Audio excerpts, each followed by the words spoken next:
Welcome to In the Cool of the Day and today's segment of Rooted to Rise, an extension of Root of Jesse Ministry International. I am your host, Apostle Rene Hood-Stanton. Today, our topic, we're going to look at suicide. Now, this topic is very important to me because I have raised 26 foster kids and I have 2 biological children. And the reason I became a foster parent is because I saw the suffering of children and I wanted to do my part to make a difference. And recently, a friend of ours that lives in Minnesota, his 14-year-old son commits suicide.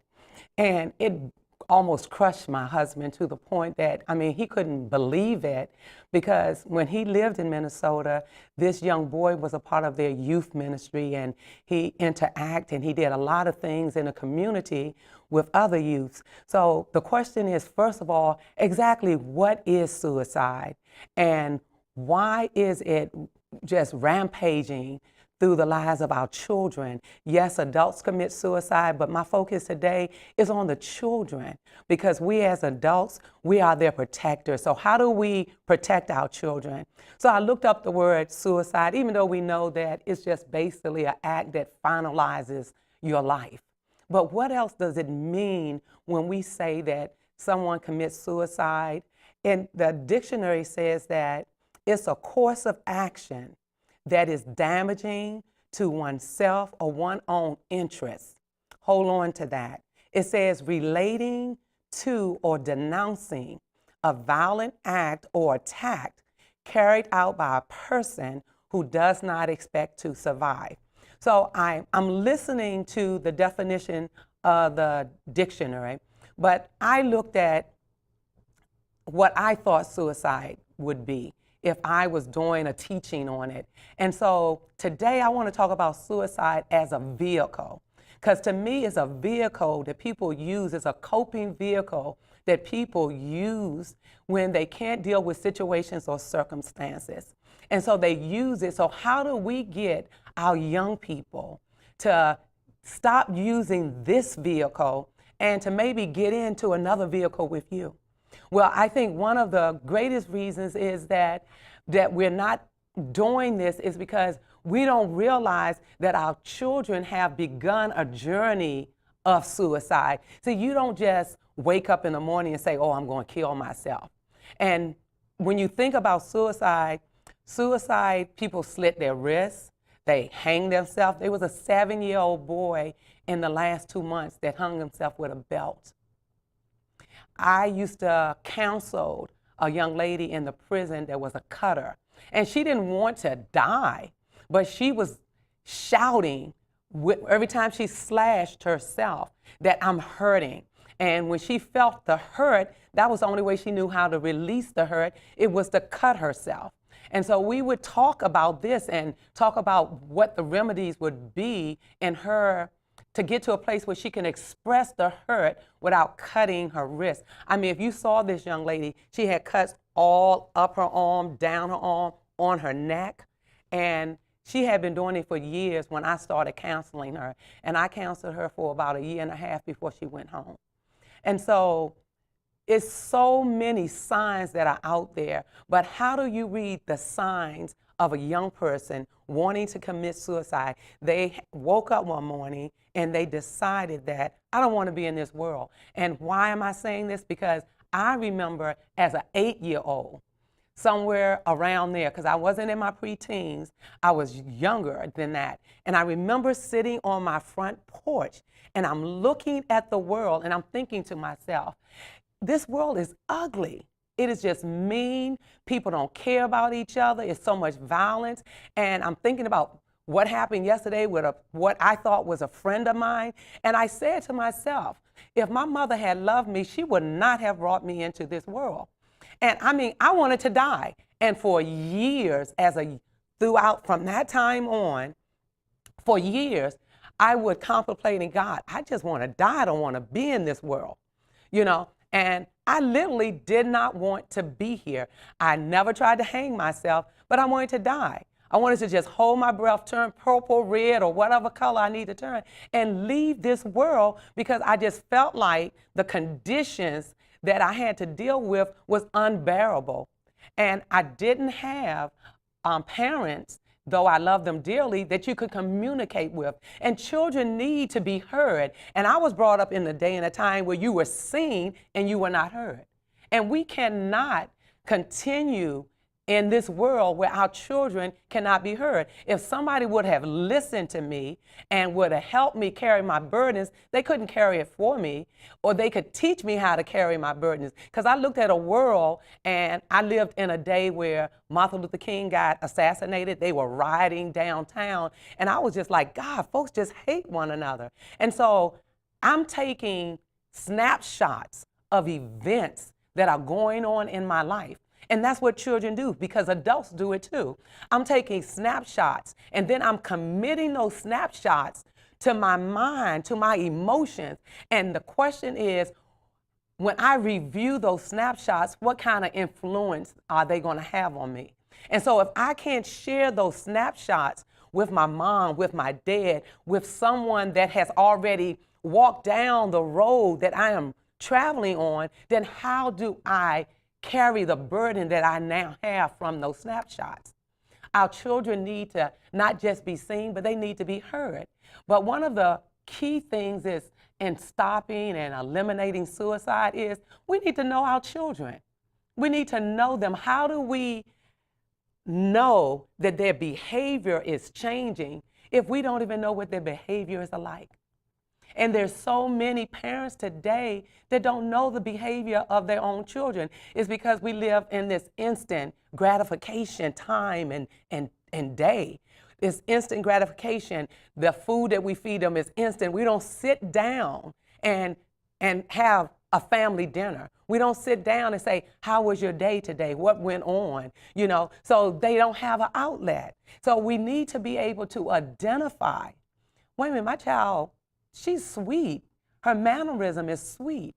So why is she now talking, what I want to say, aggressive? Why is she talking like that? See, because what happens is once a child enters on a journey to suicide, you know, maybe in their minds, they're just saying, I don't want to be here. I want to die, you know, and things just keep on happening and things continue to build up until now they get other tools to assist them on that journey, and they get unhealthy relationships. They get abusive attitudes. And so if we can't indicate, wait a minute, my daughter's never talked abusive before, but now her attitude is abusive or his attitude is abusive, then how do I identify that there's been a shift in their personality and get to the root of why that shift is there? See, we got all these kids that are hurting out there.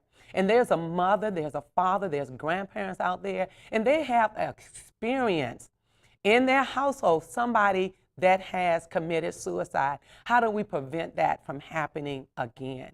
In 1997, a survey was done.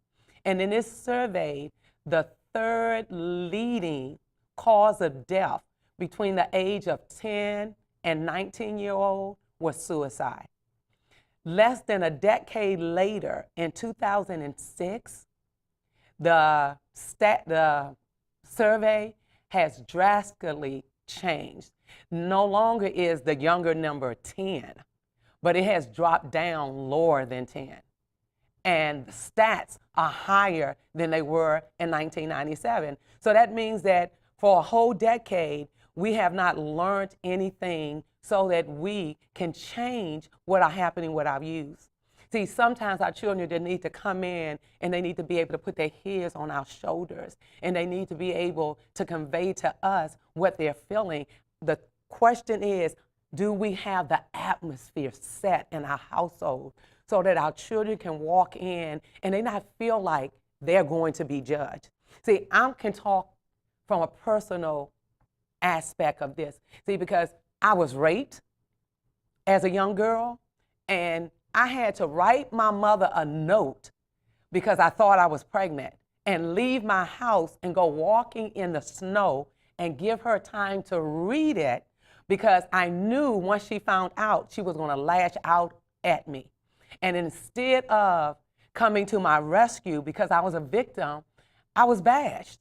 Then how many more children are out there that have dealt with stuff that they feel like, oh God, I can't deal with anything else, but they can't take it home. Home is supposed to be our refuge. We're supposed to be able to come home and to know we're safe.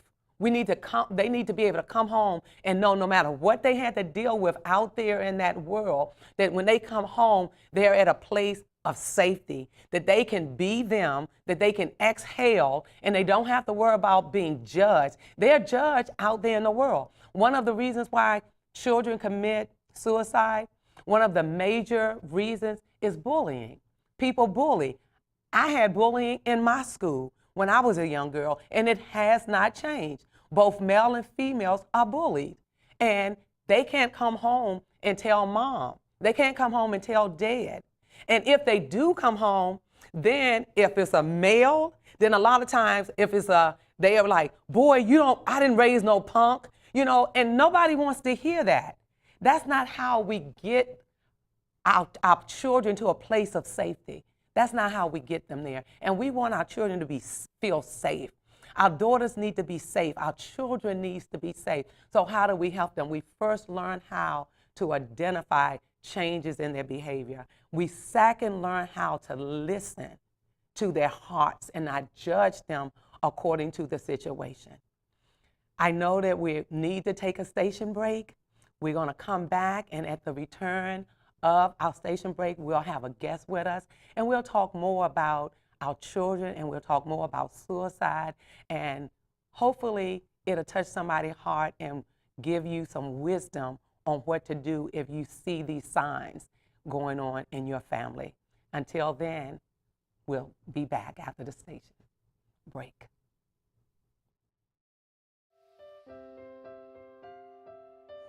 Thank you for watching our broadcast. Rooted to Rise is an extension of Rooted Jesse Ministry, which has been around for 30 years, and we're making a big difference. We are always looking for those that have a mind to work, rooted in love, and wanting to fulfill the Great Commission. If you're like one of those who would like to help build the kingdom, contact us, whether it's in prisons, nursing homes, the community, and/or abroad. We would also like to invite you to our Bible study. Let's grow together in the riches of His glory in Christ Jesus. God has a blessing for you. From our hearts to yours. You may contact us at 240-353-3196 or reach us by our website, rootofjesse.org. Thanks again. God bless.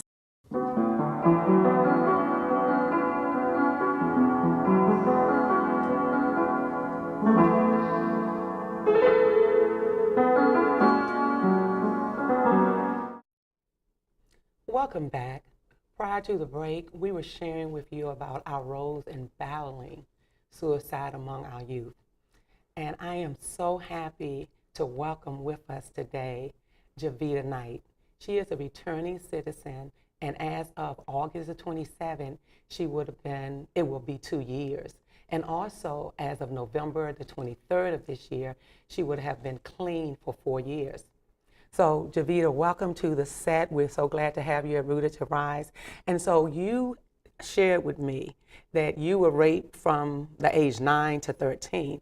So did you have an outlet? And if you didn't have an outlet, what happened because of that? Well, let me first say hello. Thanks for inviting me. Being molested from the age of 9 to I was 13, and I didn't have an outlet. I basically went to the streets. My family was all in the church, and I was scared of telling them because I thought it was my fault that I had done something. So not knowing how to tell them, because if I told, I thought I would get in trouble. So I reached out to the streets. Right. And when you say reach out to the streets, what do you mean for our viewers? To find love, okay, to be accepted somewhere, hoping that I'm not going to be mistreated. And actually the streets, I felt comfortable being in the streets more so than at home. Okay. And so what are some of the things you experience on the street? Because, see, our segment, we want to get our parents to embrace their children. We don't want the streets to be an option. And see, it was an option for you because you didn't feel safe in your own house. You know, you had this happening at home. Yes, it was my mother's boyfriend, and he was a live-in Okay. also. So while being in the streets, I found out that I started doing drugs, selling them. Then as the years progressed, I wound up being out there for 35 years. But I basically wasn't. I heard you speak earlier about when the children changed. I wasn't a disrespectful child, but I wound up not wanting to come in the house, you know, hoping that my mom would catch on to see what was going on with me. Right. And she didn't see it. So back to being in the street. And when your children are changing, and like you said, become disrespectful, staying out, not doing their homework, just out of nowhere, there's something going on. And it could be bullying, it could be being molested, or it could be a numerous of other things, but parents need to pay attention, because for me, I'm grateful that I made it out of the battlefield. The only reason I didn't try to commit suicide because I was raised in church. Right. And I was raised that God don't like you if you kill yourself. Right, you you're know, going to hell, going right? to hell. So, Yeah, that fear. that fear. was the reason, because I believed in God for what I knew of God at that young age, but I just knew that I better not kill myself. But I'm not going to say that could have been an option for me. Right, right. And you know, because I believe that as parents, we have a responsibility. You know, a child comes in, they're fresh, the world is new to them, and we have to teach them their navigating skills. You know, without teaching them their navigating skills, they do like you do. They navigate for themselves, and they find themselves out in the street, into things that they don't want to, abusive relationships, abusive habits, substance abuse, and things like that. And so we just want to encourage the parents today to watch, listen, you know what I'm saying? And then respond according to what your children are showing you.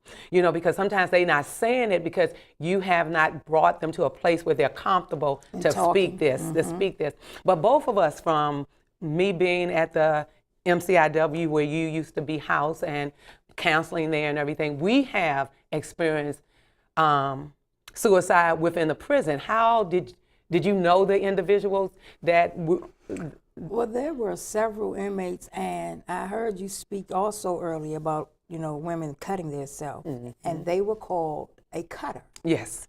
And I don't know if this is the same one you're speaking about, but she cut herself, the one that I, you know, was affiliated with. She would cut herself, drop of a dime, and I'm like, how do you do that? Do you know you're killing yourself?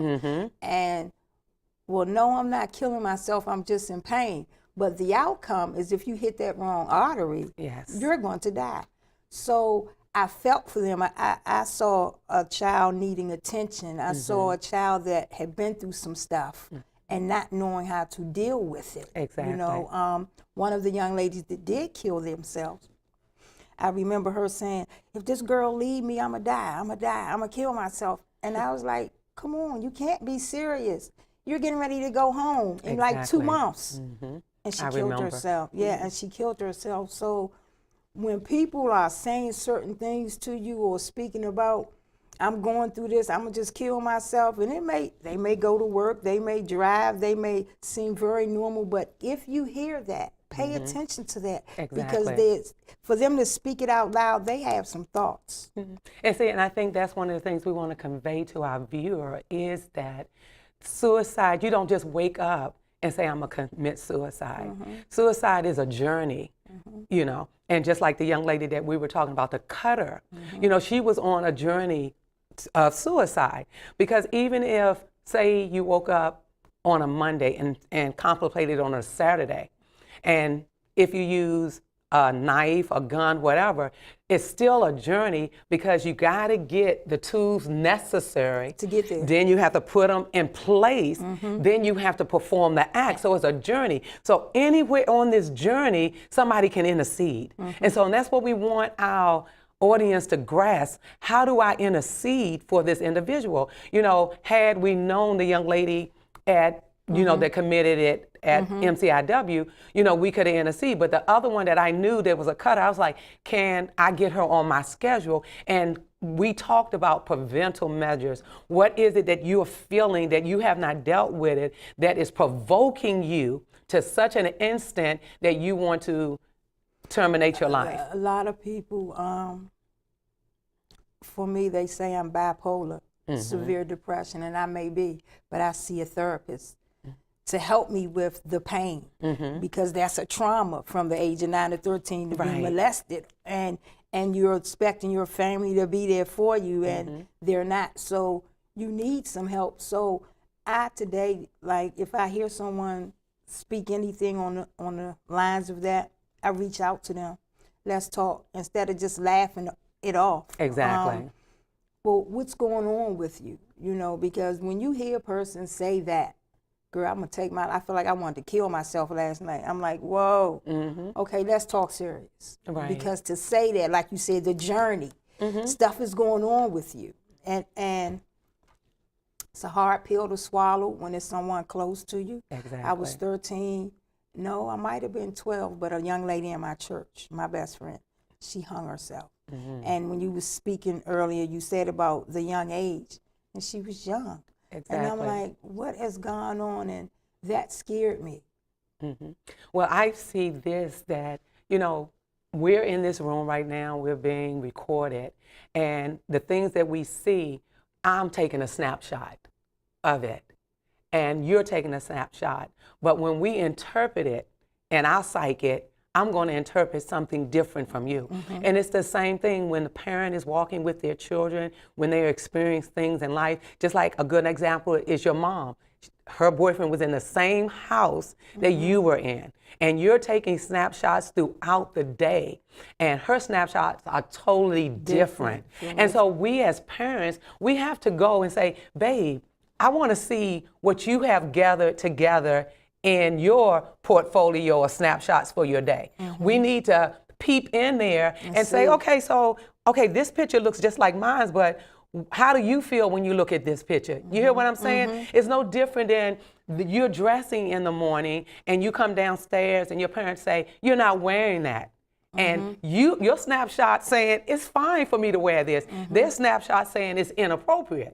So it works like that, vice versa, you know, and it works like that internally also. There's external influences in both lives, and those influences we deal with different. And so if you, from your experience, and your mom is no longer here, and so you don't have that, you know what I'm saying? Yes. And so, so what would you say to these young girls and these young boys today after experiencing the things that you have experienced, with us both sharing suicide friendships, where people have committed suicide, to encourage them to be even more watchful over their kids and just be there for them to prevent something like to this? the parents, right? One, you know how you raise your kids. When they start acting out, and you'd already said it, when they become defiant, can't tell them anything, don't want to come in the house, smoking pot, drinking, hanging with the wrong crew, you need to step in. And I don't mean step in a being real, how would you say? Harsh. Reprimanding them in a way, not being their friend either, but you want them to get understanding and let them know whatever's going on, come talk to me. Especially when you have other people in their sight, in their presence. You may have a boyfriend, it could be a different wife or a different girlfriend, whatever the case may be. And it could be something going on in their school. And peer pressure. Yes. You know, I was an only child, so peer pressure have a big impact. You want to fit in, but your kids are acting out, and you're not used to it, because in church, the adults would say, well, Jervita don't act like that with me. You know, they would always say, I don't believe Jervita's acting like this. That's an indicator. Because I wasn't disrespectful, but at home, I had issues. Right. So I dealt with stuff differently. So please pay attention to your kids. Yeah. Because so much is going on, and men and women are doing stuff to children and babies, and if you don't pay attention, because a kid is going to show you, may not know how to tell you, but I their agree. behavior, because you're like, well, that's not normal. Right. Something's going on somewhere. Exactly. So we are running out of time, but I want to thank you for taking your time to watch In the Cool of the Day in this segment of Rooted to Rise. I pray that you are encouraged, and parents, you that have suffered loss through suicide, we pray your strength in the Lord, and we just pray that you would reach out and get some kind of assistance. Until next time, God be with you. I'm your host, Apostle Rene Hood-Stanton, and this is my good friend and spiritual daughter, Jervita Knight. Thanks for joining us. God bless you. Bye-bye.